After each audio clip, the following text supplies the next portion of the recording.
Welcome back. Let's begin with a little visual display. And obviously this is brightness. When we first close our eyes, or if you are doing open-eyed meditation, the brightness we are speaking of every day that we have been sitting might or might not be visual. So just like this image, which is of the sky, it's not that bright, right? It is diffuse. It is certainly bright. There's light everywhere, but it's not like sitting next to a light bulb or under a lamp light. It's not like that. So we want to clear our mind of ideals, limiting definitions, things like that. Now, a person might also begin their sitting, and the brightness is not visual at all. They might have a completely blank, dark screen. That's fine if that's totally fine if the mind itself, the attention itself is clear, is sharp. Therefore, we would use the word bright. The clarity itself, the attention itself is bright. Now, you might also have something more like this. This is from the Hubble, where there's a pinpoint or a focalization of more brightness. For many people, it seems to be kind of near their ajna center, the wisdom eye. For some people, it feels like this type of a, experience. Excuse me for a second.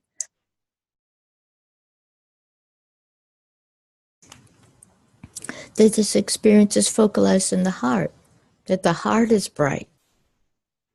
It doesn't matter. The heart and the mind are one unit. So it doesn't matter if there's a location. So again, we release ourselves from definitions, locations, preferences, how it should be. Now, we might be hanging out for, a few seconds, a little while, and then various thoughts arise. Some might arise like clouds in the sky. That is to say, they just kind of float by. They don't have a lot of energy to them, a lot of astrality to them. They don't draw our attention too much. They draw our attention enough that we use the classical image of clouds floating across the sky. And in other words, there is something there. Or at least to our awareness and to our easily distracted mind, there seems to be something there. But then there are the kind of thoughts that are more vibrant, more dynamic, and it might feel like it's an insight. It might feel like it's a joyous something. It might be something we need to attend to later on in the day, an insight that we want to write down right away in our journal. It can be a trouble, a pain, a hurt, all these kinds of things that have more vibrancy to them. And what happens, of course, for everybody is that we follow the trail. We follow the vibrancy. We are attracted to the vibrancy of it. That's important to realize. We're attracted to the vibrancy of what has arisen. It's less so that what makes us trail off and meander and wander is the thing itself. This is very important. It's the vibrancy of it. We then rationalize or or state inside ourselves that about preference. Oh, I need to remember that. It's a task. Oh, I need to write that down. It's an insight. So we translate the vibrancy into a thing, and then the thing has a preference or an avoidance to it, right? We want to forget about that, push it away, or we want to keep it, write it down. But this is important now, okay? Before we get to our meditation, vibrancy, feel that today. Feel that in the brightness. It's a diffuse vibrancy. It's like that, or it's like that. This is vibrant. This is vibrant. It's certainly more focalized. And some people need to do that. They need to focalize, have a pinpoint of awareness, and then support the pinpoint of awareness. But this and how we trail off is all got to do with vibrancy. So it's vibrancy no matter which way we're looking at it. Lastly, again, for some people to focalize, to draw attention to the heart and imagine oneself kind of sitting in the heart, simply meditating, to focalize and focus at the Ajna center without straining, because it will give ourselves a headache, but to focalize the attention. So that's when we do the top of the breath. That's that. That helps a lot of people to reset. Now, the reset cannot be sustained, not unless you can enter a samadhi. Then the reset becomes a samadhi. But for the vast majority of practitioners, that's not where we're at. So we have to sustain the reset until it becomes diffuse, like this or like this. You see? Okay, so I hope the imagery helps. Throw away most definitions. We need to keep a few of them just for functionality for now, but throw away most of all the others. Okay? And as I said, Saturday, all the instructions I've ever taught for 30 years are right here. It's all pretty simple. Always was, of course, even when I made it sound complex. So we smile. We take a long, slow, deep breath, and it's presence.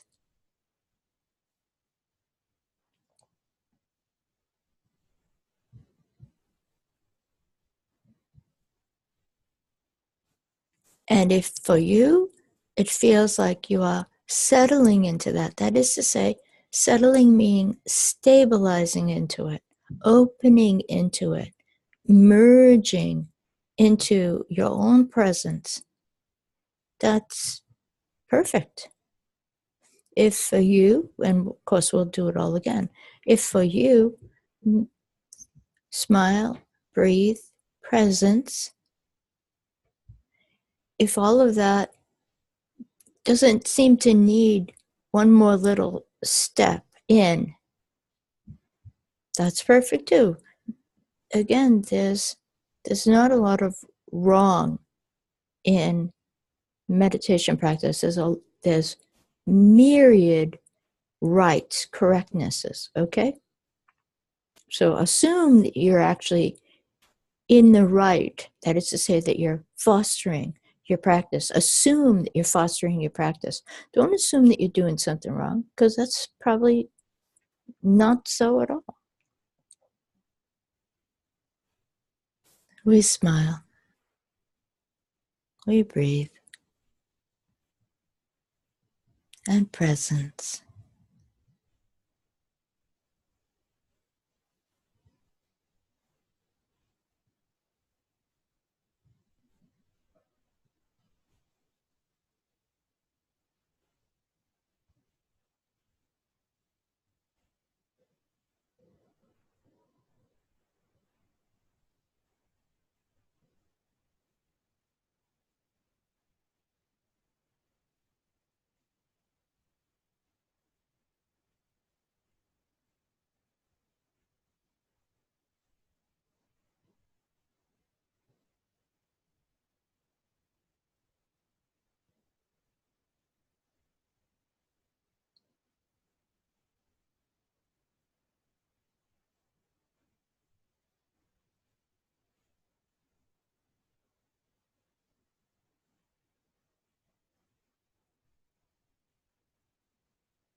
Note the exertion, if there is any.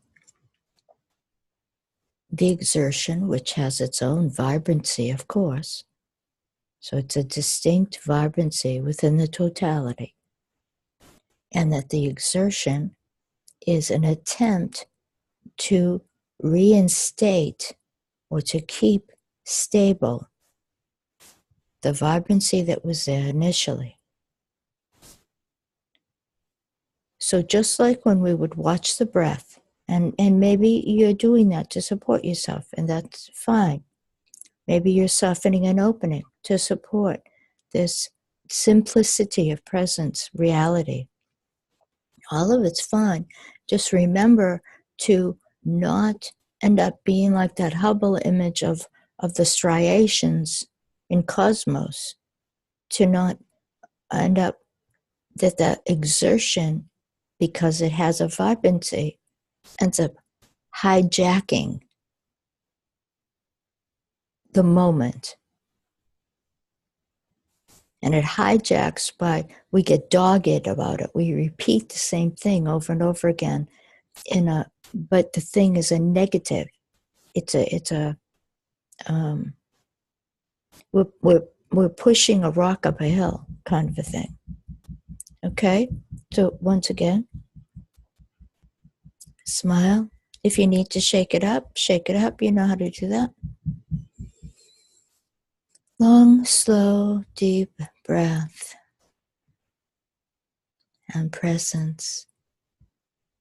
Present. Presence is present. This is our reality.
It's not a contest.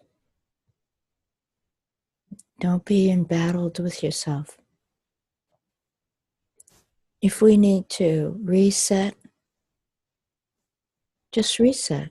No emotion, no judgment. Just reset. That's awareness. That's all right. And then try to elongate the space between the resets, between the recentering. But drop the personalization. It's not serving at all. Breathe and smile.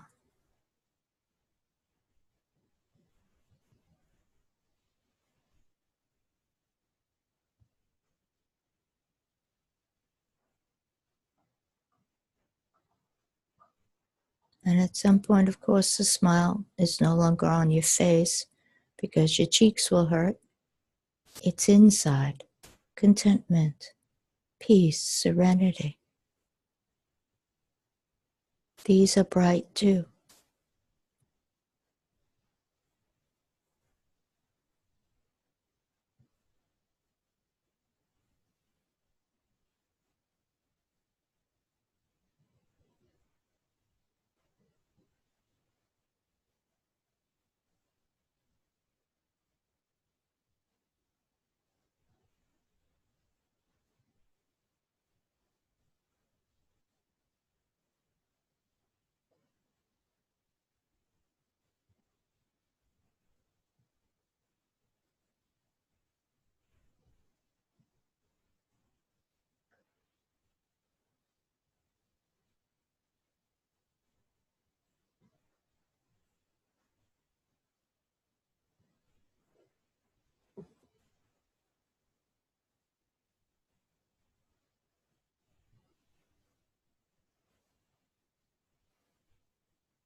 Soften the ego, and that will soften how the effort is being applied. But soften the ego first, the should, the exertion that is the ego. That allows a true softening of the effort so that an abiding, a simplicity of serenity is possible.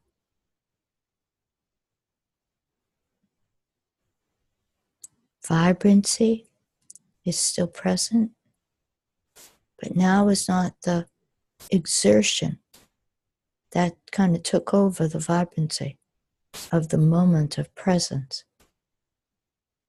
Now simply be.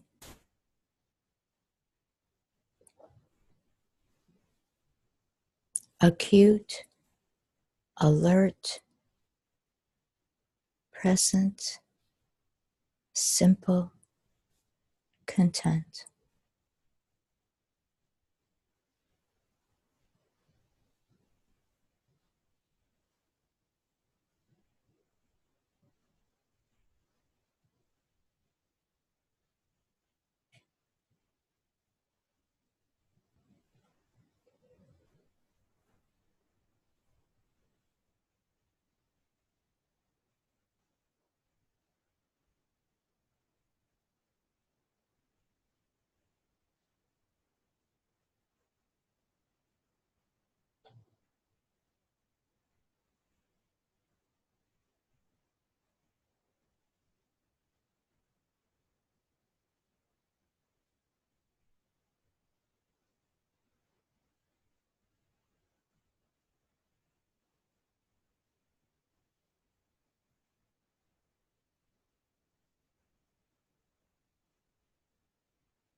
We take a breath, we smile, we'll complete.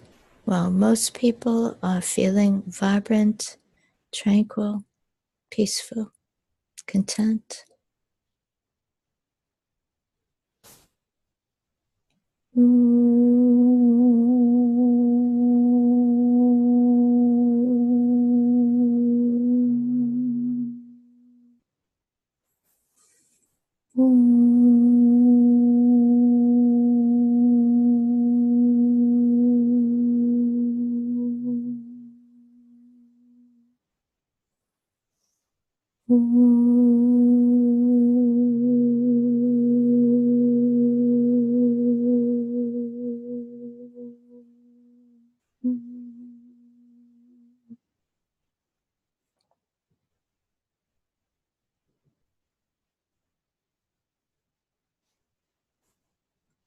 So the instruction off the cushion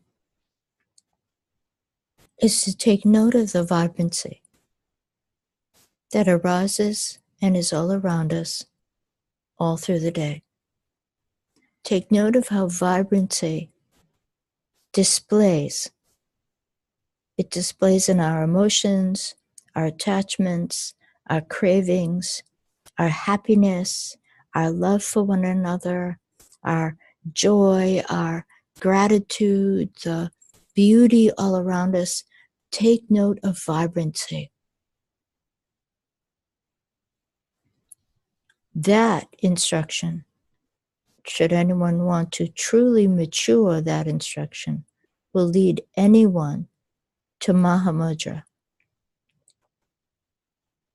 But for now, just take note of vibrancy and take note of how it is vibrancy that we follow. The vibrancy of pain, the vibrancy of attachments, vibrancy is what we follow. So if we take note of vibrancy in its display, in its arisings, in its appearances, like leaves, like sunshine, etc., like the person we love in front of us, like the snack, whatever it is. If we take note of vibrancy as it displays and appears all around us and inside us, then when we are in a sitting, we'll be able to notice the vibrancy of the brightness of awareness itself, as well as be aware of the hoodwinking of another kind of vibrancy, the arisings, the attachments, the schedules, everything else that rolls around in our mind. It's significant. It's super significant. Love you all. Create your day.